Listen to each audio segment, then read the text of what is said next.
Chers compatriotes, ici TV du peuple RD Congo. Voici ce que cache Kigali au peuple rwandais qui en a marre de la dictature de Paul Kagame. Voici la vérité de ce qui se passe à Gisenyi, à Rubavu. Rubavu, c'est là où se trouve l'aéroport. Malgré eux, les FARDC et les Wazalendo se sont retrouvés par hasard de l'autre côté de la frontière parce qu'ils poursuivaient les ennemis RDF étiquetés M23. Ils les ont poursuivis jusque de l'autre côté de la frontière. Alors, ils en ont profité pour y rester. Mais quelques-uns que les Rwandais montrent, ce ne sont pas des capturés, c'est des fouillards, des déserteurs qui ont fui et se sont présentés comme réfugiés aux troupes rwandaises de l'autre côté. Voilà. Mais les vrais combattants dirigés par un capitaine se retrouvent là, à Rubavu et Gisenyi. Ce matin, il y a eu encore des échanges de tirs. Ils sont là. Chers dirigeants politiques de Kinshasa, nous vous prions d'envoyer des renforts à ces jeunes gens. C'est vrai que vous n'avez pas souhaité cela. Vous avez évité un bain de sang. Mais ceux qui sont restés sur place, qui ont été abandonnés par les officiers supérieurs, leur hiérarchie, ne savaient pas comment faire pour se sauver. Alors, ils se sont réorganisés avec des officiers subalternes. Le plus gradé de celui qui se trouve de l'autre côté de la frontière qui a suivi l'ennemi, jusque-là, c'est un capitaine. Encouragez-le. Ne commettez pas le péché de n'avoir pas fourni de la logistique à ces vaillants guerriers. Voilà, suivez ces images. Les enfants congolais qui ont franchi la frontière rwandaise se sont réveillés ce matin avec la même attitude, continuant à semer la terreur parmi la population rwandaise. Dès 5 heures du matin, après une pause à 3 heures, les habitants de Rubavu et Gisenyi ont de nouveau été réveillés par les bombardements, alors que ces Congolais poursuivent leur chaos au Rwanda. L'armée rwandaise, qui fait partie des forces des Nations Unies, semble incapable de se défendre face à cette situation. Cela confirme nos précédentes affirmations concernant le manque d'effectifs de l'armée rwandaise, qui a subi d'énormes pertes sur le sol congolais, et jusqu'à présent, il n'y a pas eu de renfort significatif pour repousser ces Congolais qui continuent de terroriser leur propre peuple. Si des troupes sont envoyées depuis Kigali, la capitale pourrait être en danger, car la population rwandaise se prépare à agir contre un président dont le gouvernement est hors de contrôle. Le gouvernement rwandais a coupé l'accès à Internet pour empêcher les habitants de la capitale de suivre l'évolution de la situation, craignant que cela ne mène à une révolte contre la dictature de Kagame. Les troupes congolaises ont également coupé l'électricité dans cette région depuis hier, après avoir pris le contrôle de la zone. Cette nouvelle offensive des enfants congolais sur le sol rwandaise a stoppé toute avancée des M23 sur le territoire congolais, certains d'entre eux regagnant Kigali pour défendre le régime de Kagame, qui est actuellement en grand danger. Les Rwandais ont passé la nuit cachés dans des canalisations d'eau, usées pour se protéger des bombardements, découvrant ainsi ce que signifie être réfugié de guerre, ce qui les rend particulièrement vulnérables. À Kigali, un mouvement de manifestation serait en préparation, ce qui explique pourquoi les connexions Internet des zones occupées ont été coupées, afin d'empêcher ceux qui se trouvent dans la capitale de suivre les déboires de l'armée rwandaise. Cela pourrait entraîner un mouvement de révolte pour la libération du Rwanda. Jusqu'à présent, la population rwandaise n'a pas manifesté de soutien pour Paul Kagame, qui commence à réaliser l'ampleur des conséquences de ses actions. Selon des rumeurs, après son voyage à Ankara en Turquie, Il se trouverait au Kenya chez son ami William Ruto, surveillant de près la situation chaotique de son pays et s'interrogeant sur la survie de son pouvoir, qui pourrait le mener à chercher asile au Kenya. La situation est explosive, et jouer avec le feu pourrait avoir des conséquences désastreuses.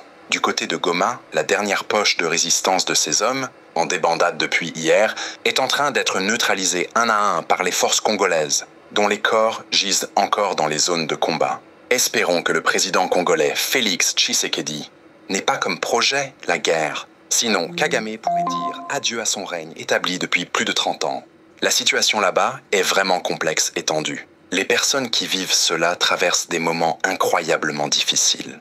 Se cacher dans des canalisations pour éviter les bombardements illustre la gravité de la situation. De plus, le fait que le gouvernement coupe Internet est un indicateur de panique. C'est inquiétant de voir des dirigeants qui semblent incapables de gérer la situation et qui pourraient chercher refuge ailleurs. Il est essentiel que les dirigeants prennent conscience des répercussions de leurs décisions. En ce qui concerne la rencontre entre les présidents congolais Félix Tshisekedi et Kagame, il est important de rappeler le communiqué du gouvernement kenyan annonçant que le président William Ruto allait recevoir les deux chefs d'État pour discuter des tensions entre la RDC et le Rwanda. Il semble qu'une stratégie soit en préparation, car William Ruto savait déjà que Goma allait tomber avant la rencontre, ce qui met le président congolais dans une position délicate, l'obligeant à accepter les recommandations de Kagame concernant l'intégration de ses militaires dans les forces armées congolaises. Cela rappelle des événements passés, comme sous Kabila avec Ruberwa, qui n'ont pas fonctionné en raison de la résistance des Congolais, car l'armée congolaise appartient aux Congolais. Les Congolais n'ont pas d'alliés fiables. Les FARDC n'ont qu'un seul allié, les Wazalendo, qui, eux aussi, n'ont que les FARDC comme alliés, car tous sont Congolais. Une erreur des autorités congolaises a été d'amener les forces de l'EAC sur leur sol, car ces dernières ont goûté aux richesses congolaises. C'est pourquoi elles n'ont rien fait depuis leur déploiement, et ont commencé à revenir combattre le Congo sous des uniformes rwandais. Il est donc important de saluer le courage des forces congolaises qui affrontent actuellement les forces de tous ces pays, réussissant à contenir la situation tout en gardant une grande partie du Nord Kivu. Si ces armées étaient vraiment puissantes, elles auraient déjà pris tout le Nord Kivu. Il est également crucial que les autorités congolaises renforcent la présence des troupes dans les zones densément peuplées, car combattre au milieu de la population comporte d'énormes risques. Ce qui s'est passé à Goma est à saluer, car il n'y a pas eu de pertes civiles, mais cela pourrait ne pas être le cas à chaque fois. Mieux vaut prévenir que guérir. De plus, il ne faut pas attendre que la menace soit imminente pour agir. Il est nécessaire d'anticiper. Parfois, en raison de la trahison de certains officiers militaires, il est difficile d'obtenir des informations sur les positions ennemies, car cela les favorise. La population doit également jouer son rôle en fournissant des informations essentielles aux forces armées pour mieux évaluer la situation, car il s'agit de la survie de toute une nation, sinon de la domination d'un groupe ethnique bien connu pour sa violence en Afrique, avec une capacité à tuer sans scrupule. Nous rapportons qu'actuellement, les deux armées échangent des tirs d'armes lourdes le long de la frontière. Les forces rwandaises, redoutant l'entrée imminente des troupes congolaises aujourd'hui, ont commencé à tirer pour dissuader ces dernières, qui répliquent de la même manière, engendrant une panique totale au Rwanda. L'aéroport de Gisenyi a été touché par des bombes larguées par l'armée congolaise. À Kigali, suite à une coupure d'électricité, le gouvernement rwandais a décidé de fermer l'aéroport de la ville ce matin. Le territoire rwandais est plongé dans l'obscurité depuis hier en raison des attaques des forces congolaises qui ont ciblé les installations de production d'électricité. La population locale se dirige vers des zones plus sûres, car le nombre de blessés augmente depuis hier jusqu'à ce matin. À Goma, les forces congolaises ratissent la ville à la recherche de leurs ennemis, qui pourraient se cacher dans certains quartiers, notamment près de l'aéroport, afin d'éviter la situation qui s'est produite à Massissi, où l'ennemi s'était dissimulé dans des maisons civiles. La fermeture de l'aéroport de Kigali, bien que les combattants congolais ne se soient pas encore dirigés vers la ville, est une mesure préventive face aux offensives en cours à Rubavu et Gisenyi. Cette décision montre la peur des autorités rwandaises face à un éventuel coup d'État, alors que la tension continue de monter dans le pays. Certains responsables militaires ont été démis de leurs fonctions pour avoir tweeté sur la présence des troupes congolaises sur le sol rwandais, ainsi que sur les pertes civiles et le nombre croissant des blessés. Rubavu vit actuellement sans connexion. Internet pour éviter que la population ne filme. La terreur. Et les habitants de Kigali le voient. Il est désolant de voir ces innocents, victimes des ambitions démesurées de leurs dirigeants, être terrorisés dans leur propre pays. Beaucoup parmi cette population n'ont rien à voir avec les atrocités commises par leurs dirigeants en République démocratique du Congo. Depuis 30 ans, ces personnes apprennent à vivre en tant que déplacés à cause des guerres et découvriront pour la première fois ce qu'est un camp de réfugiés. Pendant ce temps, toutes les activités scolaires sont suspendues pour protéger les vies civiles. Un message aux Rwandais qui, après 30 ans de génocide, vivent pour la première fois les détonations d'armes lourdes sur leur territoire. Le peuple congolais n'est pas agressif. Ils alertent le monde sur ces provocations, mais peu de gens les comprennent. Les Congolais ont perdu plus de 12 millions de vies, soit 2 fois plus que lors de la Seconde Guerre mondiale. Cette réalité, qui est une tragédie inédite, ne peut que révolter un peuple qui subit continuellement des attaques de la part de son voisin en quête de richesse au détriment de la vie de civils. Cela devrait interpeller toute l'Afrique et tous les peuples africains devraient être conscients de cette situation.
Rwanda vinaharibika, tuko Gisenyi hapa, watu wiko nakimbia ovyo ovyo, bombe zinaanguka grave, bombe zinaanguka grave mu Rwanda, population na jisi kwa kimbia, bombe zinaanguka mu Rwanda hapa Gisenyi.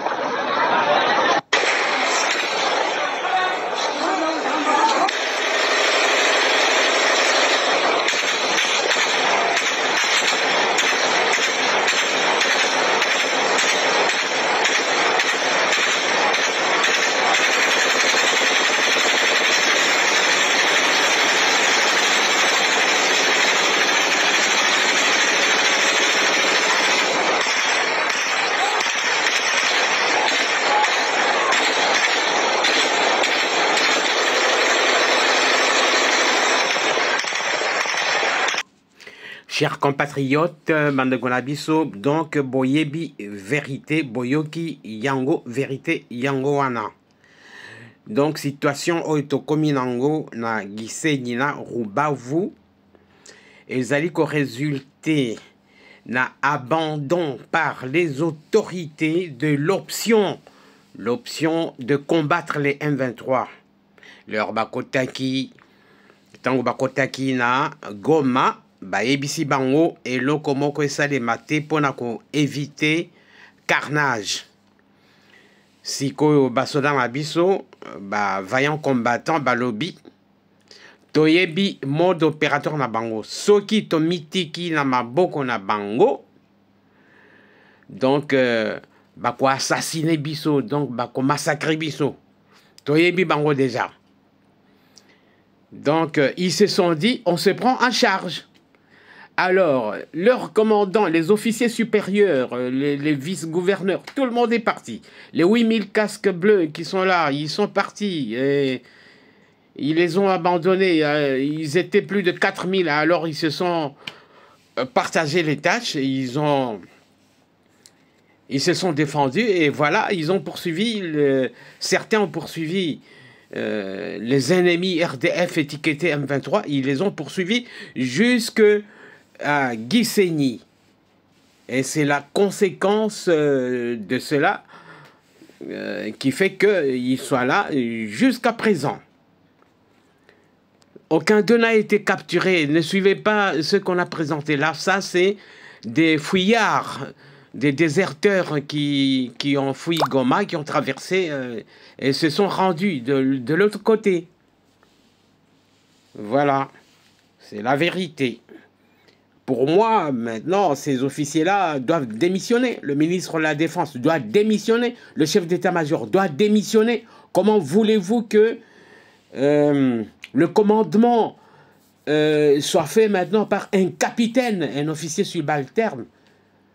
Donc, il faut louer leur prouesse. Bravo les gars. Nous sommes FARDC, TV du peuple RD Congo. Nous sommes tous des FARDC. Voilà, à la prochaine émission. Likez, abonnez-vous, partagez. C'est ça la vérité.